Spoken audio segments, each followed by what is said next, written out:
Hi guys, we are on the set of Stab the movie, written and produced by Akinola Akanwu and directed by myself, Seun Afolabi aka Seun the Storyteller. Welcome to behind the scene of Stab. So see my actors, see them. I go there inside this picture. Be like Christmas. I tell you.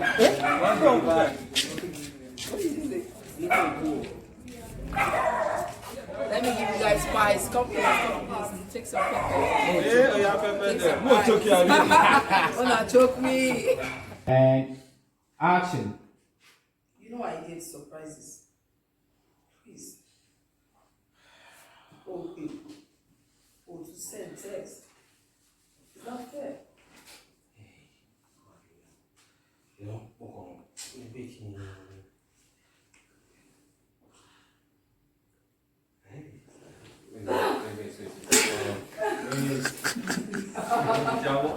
Yeah, cut. That's crazy. Take a cut. Dab. Why? You're not well. No. I'll be fine. Keep that for me. Babe. I really don't want you to go, really. I'll be fine. Take this car key. You're not going with your car? No, me not going. Why? Don't worry. I'll be fine. Just keep that for me.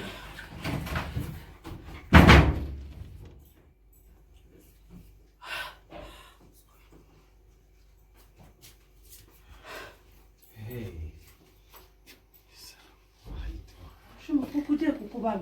Excuse me, I beg, stop! Cynthia. Lips.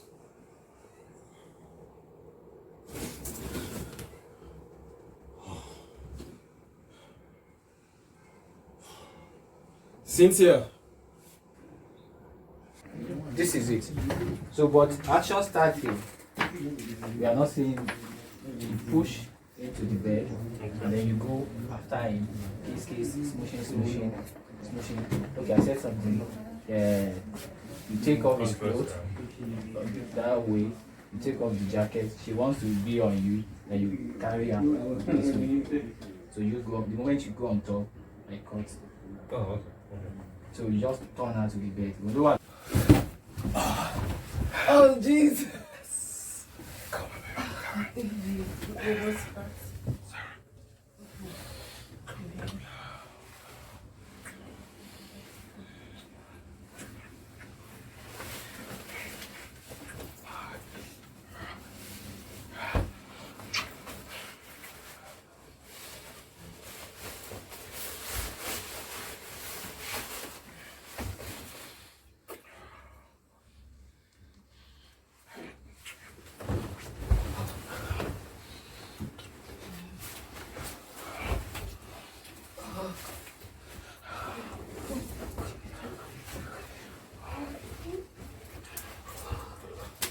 Go, Lord, Baghdad!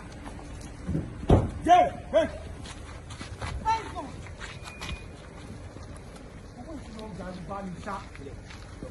Ah! You think you see I dey lie, make I dey do my work, make I dey follow instructions to the letter. What is my phone go pray àti kókó said I know. Go bawo. Boss, let's go. Guys, Movement, let's let's go.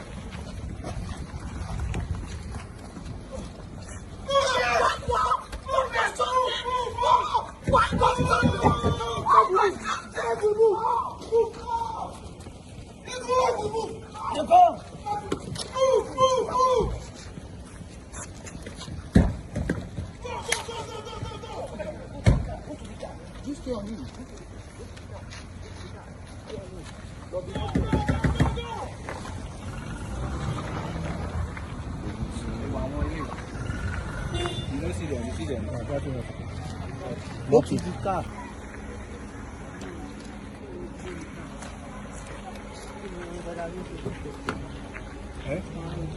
Qui est ça?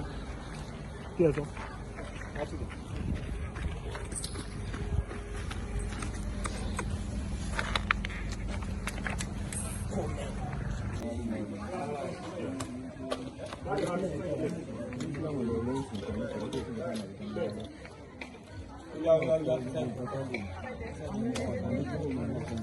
anytime I see the camera, my head is boss. What up, people? You already know it's me, your favorite star girl, Monica Friday, aka Jiro the Peacemaker, and live and direct we did for Ibadan the shoot Stab the movie, written and produced by Akinola Ako and directed by your favorite super storyteller, aka Shehu Afolabi. And this movie, so many sweet actors here. Pa Ajiwebis of the set, Rotimi Salami, and all the superstars. You already know it's going to be bang.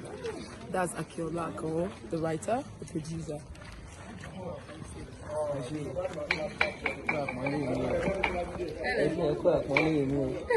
Oh, hello. Thank you. Bàbá òdi àwọn memory card ní àwọn ní fún. Ẹ máa pẹ́ lórí ìdúró. Wọ́n wá débi ìsà òkú tó ti fẹ́ bu ìyẹ̀pẹ̀ sọ́kù. Bàbá ní kan bá dúró, òun bu ìyẹ̀pẹ̀ sí 100 times.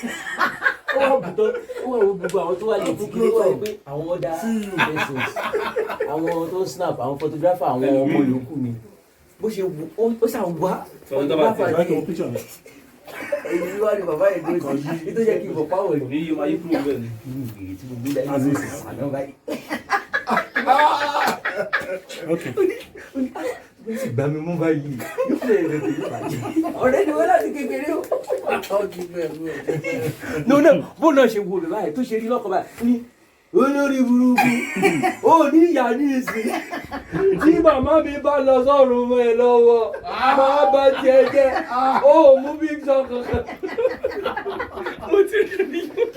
Òkú ìdẹ̀jẹ̀ sílẹ̀ mi. Bàbá yẹn ìgboro burúkú. Olórí burúkú àwọn yòókù yà wọ́n yà ìwọ wà bẹ́ẹ̀ ń tẹ́ pínrin tí bàbá mi bá lọ ọ̀run mọ́ ẹ lọ́wọ́ tó rí mi yà mọ́. Ìwọ ni ìyá wà. Ìyá ti wà nù sáré. Ẹ wá ní kò tí ì lọ sọ́ọ̀tì. Bẹ́ẹ̀ lọ sunkún parapara. Standing by house.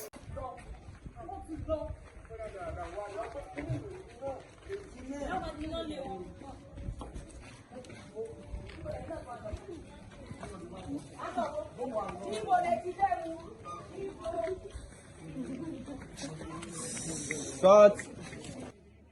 Gbogbo ẹ̀yin ènìyàn fẹ́ ń wò mí.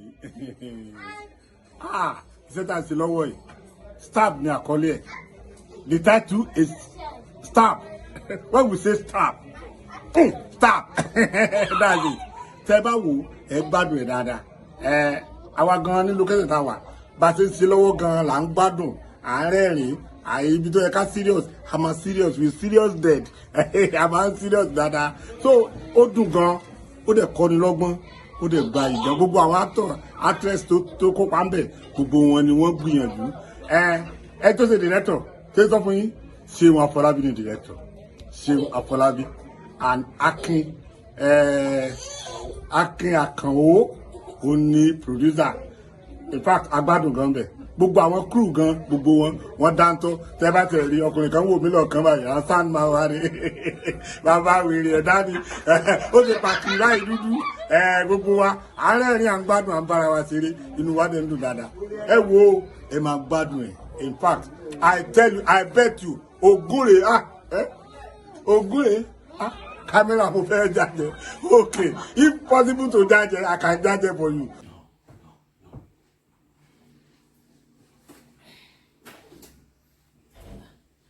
Hello, Bella.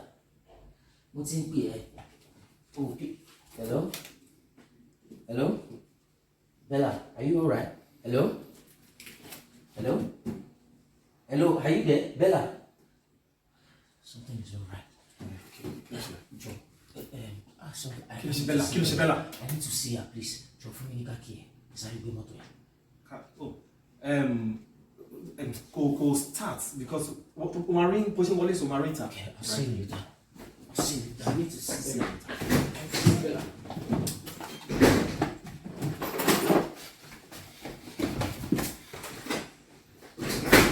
God.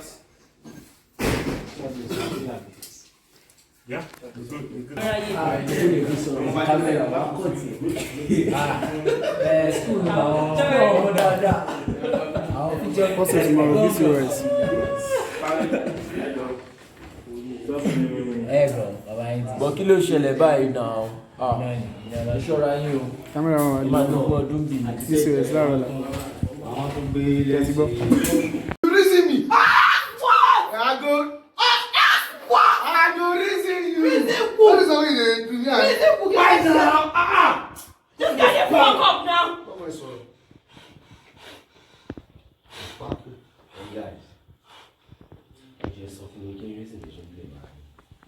No, wọ́n yàn pé ti gbà ní wípé 75 million naira ọ̀hún làwọn ò wá ṣe wà ní. Náà ẹ ti gbàgbé, ó yẹ notice kí n rán létí. Ẹ sọ fún mi níjọ́ láti ṣe òdì òdò tó plenty abáyé. Baba, Sparko, fuck up. Sorry. Pick up, go on. And action. Baba, Hey, prompter. Action. Baba, this guy fuck No, up. let him prompt you. On action, kí leader on if he starts small with idea. Okay, get. Consumer idea to on action. Like, come with on action now. And action. Ẹ sọ fún mi. Níjọ́ láti ṣe òdì òdò tó plenty abáyé. Baba, this guy mess up. How come waste guy than me now? I will call the music and we will shake. You know what I think we should do now? Let's celebrate. Because we are looking at 75 million naira. Struggle. Let's do it because this is our best deal so far. The best can come. Why can't you try wọlé? You have to your business. Mo fẹ́ kẹ́ gba owó ọwọ́ ẹ lọ pa. Simple instruction. Ẹ gba owó ọwọ́ ẹ lọ pa. Àná tí wọ́n kò bá ṣọ́ra, ó máa tẹ̀lé. What? You heard me. Sparko, ẹ fún mi lówó mi kí n máa lọ. Surely, unfortunate circumstance òun ni apapa lè ní ojú oṣù. Irú ẹ̀dẹ̀ máa ń ṣẹlẹ̀ táwọn lọ ṣiṣẹ́ báyẹn. So máa calm down. Tí ẹni pé kò débí sìn, kò gbaṣẹ́ ọwọ́ ẹ̀, kò lè wà ká. Ó máa ń ṣẹlẹ̀ bọ̀ bóyá ọ̀rẹ́ ẹ̀ lágídí gan wa try àbí kíkẹ́ sọ. A try ìyàwó lágídí. Ẹ jẹ́ kí n máa lọ. Wá farabalẹ̀ kí ló ṣẹlẹ̀? Lọ́wọ́ ń gbọ́dọ̀ lọ. O kò wọlé sí o gbówó o kò lọ báyìí ṣé o lọ ṣiṣẹ́ owó ni? Kí ló ṣe é náà wá farabalẹ̀ o? Má farabalẹ̀.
Bob fi ṣe yẹ̀yẹ́ fipá ó ní ẹ pípa ẹ be natural. Oya, ọmọ mi, yé. O ti di stamina. Wọ́n lo lùsì wọlé ní ẹ̀ńdùjù. Ẹ náà. Ọ̀rọ̀ lẹ̀, má wọrí. Ìtọ́jú mo fẹ́ nà, so ó máa give up fún rẹ̀, mo máa láyé give up fún rẹ̀. Mi dáfẹ́nu pa ọ̀rẹ́. Mo máa láyé give up fún rẹ̀. Okay. Ronaldo, thank you. Àwọn players dem ò sáré Chris, kí ló ṣẹlẹ̀? Pé wọ́n sáré. Ó ti rẹ̀ wọ̀n, ìyá ti jẹ́ wọ̀n. Okay guys, oúnjẹ ti ready o.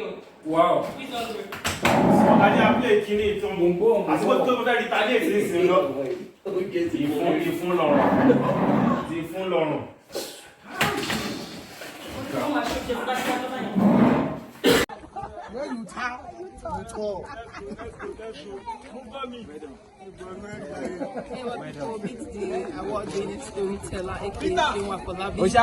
Anywhere you see the Film Rat Club, it's always a banger.